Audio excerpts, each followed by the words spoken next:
What's good, YouTube? This your boy Rod Base 2 Live coming back at y'all with another video. Before I get started, I do want to say like, comment, subscribe, share this video, and make sure that you click on our post notifications to get updated with the latest content.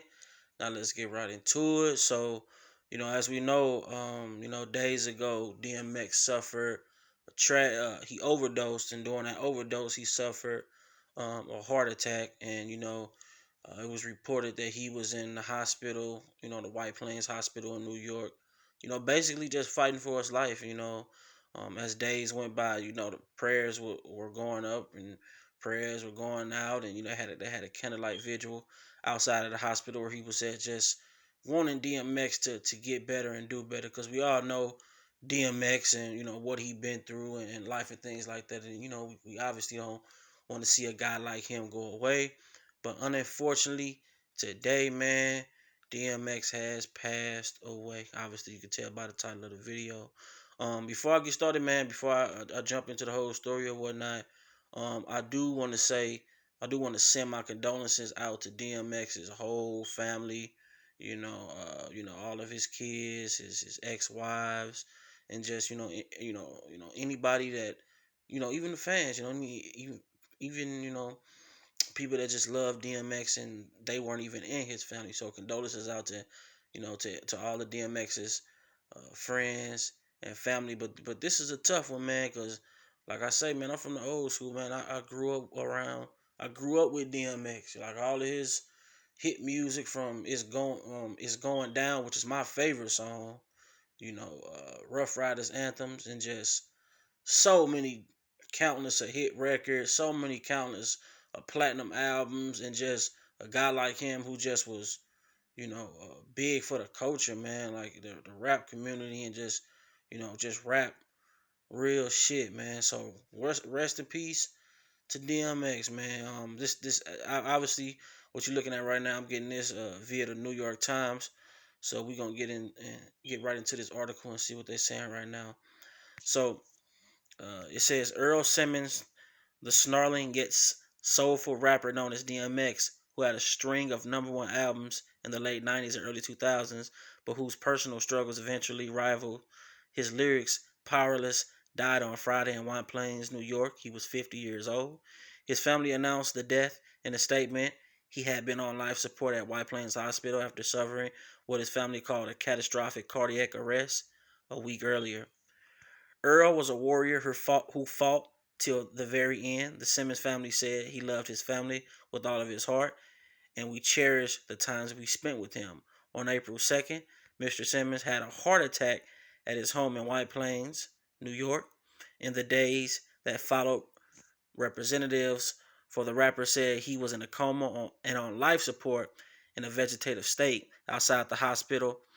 Family and friends gathered with hundreds of fans playing DMX's music aloud and praying, holding up their arms in the shape of an X.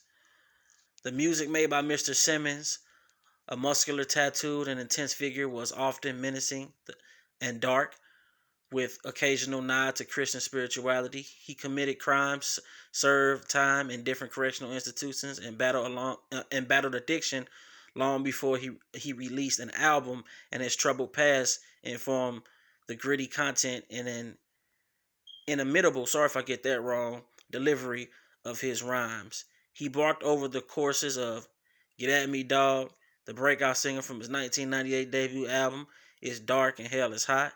His throat seems to hold a flux box and a foghorn, and between songs he growled and barked. The critic John Perros wrote in the New York Times of Mr. Simmons' performance at a concert in 2000 in his raps, "The Gangster Life is a living hell, a constant test of loyalty and resolve." He rapped with an explosive cadence on "Party Up in Here," which is in parentheses, the big hit from his 1999 album, and then there was X.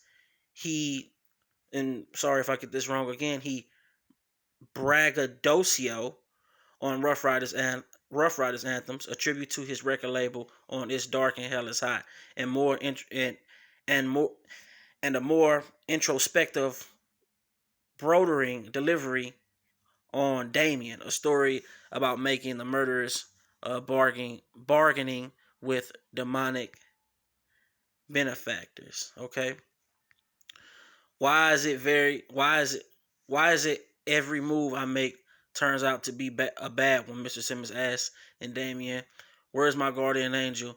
Need one, wish I had one. Mr. Simmons, who sold millions of records, was the first musician whose first 5 albums reached #1 on the Billboard chart. So his first 5 albums reached #1. So a lot of people don't know in this generation just how big DMX was. You know what I'm saying? Like, he was the #1 rapper during my time. Just like how you got the #1 rappers like, Lil Baby and NBA Youngboy. Like, that was DMX back in the late 90s and the early 2000s. Like you say, he had 5 #1 albums.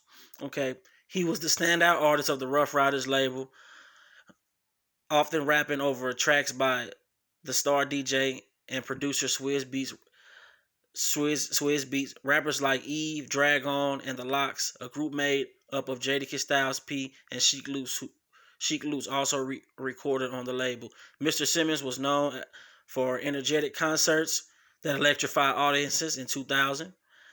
The critic Elvis Mitchell wrote in the Times about his remarkable and combative stage presence in the concert documentary Backstage. I remember all of that, man. I remember all of that, which followed him and rappers like Jay-Z and Redman on the 1999 Hard Knock Life tour. And once again, I want to say sorry, if I'm kind of getting the words mixed up right now, but we're going to get right back into it. Bombastic and hot-headed, he holds court in a singular fashion, exercising sheer force of will to pull the spotlight down on himself and demanding the crowd's attention, Mr. Mitchell wrote. Mr. Simmons also starred with the rappers Nas and Method Man in the Hype Williams gangster film Belly in 1998, appeared in the action movie Romeo Must Die with Jet Li and Aaliyah in 2000. He starred with Steven Seagal in 2001 action film Exit Wounds. The BET cable channel provided a closer look on his personal life with the 2006 reality series DMX, Soul of a Man. I remember that as well. The macho streetwise persona Mr. Simmons projected in his music was reinforced by he was arrested repeatedly for fraud, assaulting, driving under the influence and without a license, and weapon and narcotics possession, among other things. He served jail time after pleading guilty in 2008 to an animal cruelty, drug possession, and theft. And in 2018, he was sentenced to a year in prison for tax evasion. He released several more albums over the years, including Grand Champ in 2003, which was a great album, and Undisputed in 2012, but he often got in trouble with the law and never regained the success of his earlier days. So there go your boy DMX right there. So we're going to jump right back into it. Born in Mount Vernon, New York on December 18th,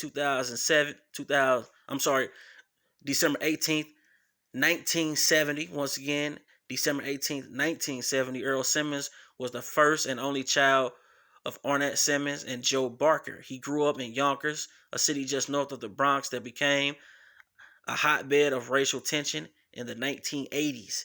His father was an itinerant artist, sorry if I got that wrong, whom he rarely saw, and his mother struggled to raise him and his half-sisters, Benita, in a violent neighborhood where was often little food, and Mr. Simmons, a precious but hot-tempered and disobedient child, was often beaten by his mother and her different lovers. Information on survivors was not immediately available.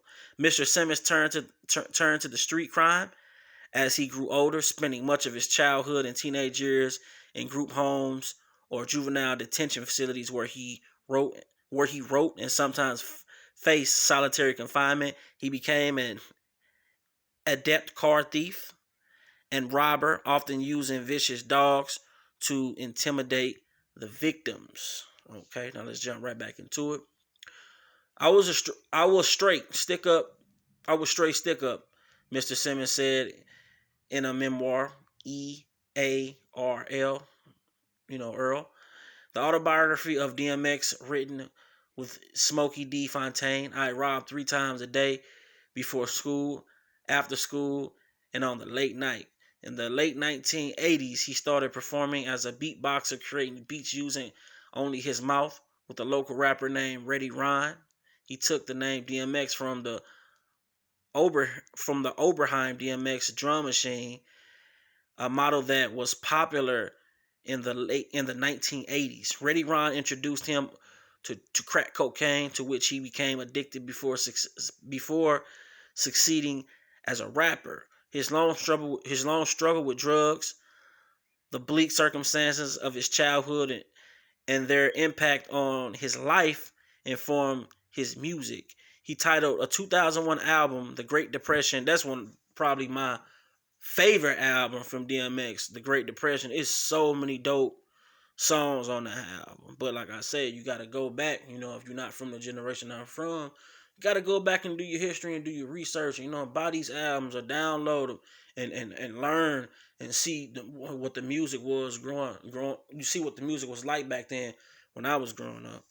And many of his most swaggering songs convey hints of lingering trauma. All I know is pain. All I feel is rain. How can I maintain? He raps near the start of Rough Riders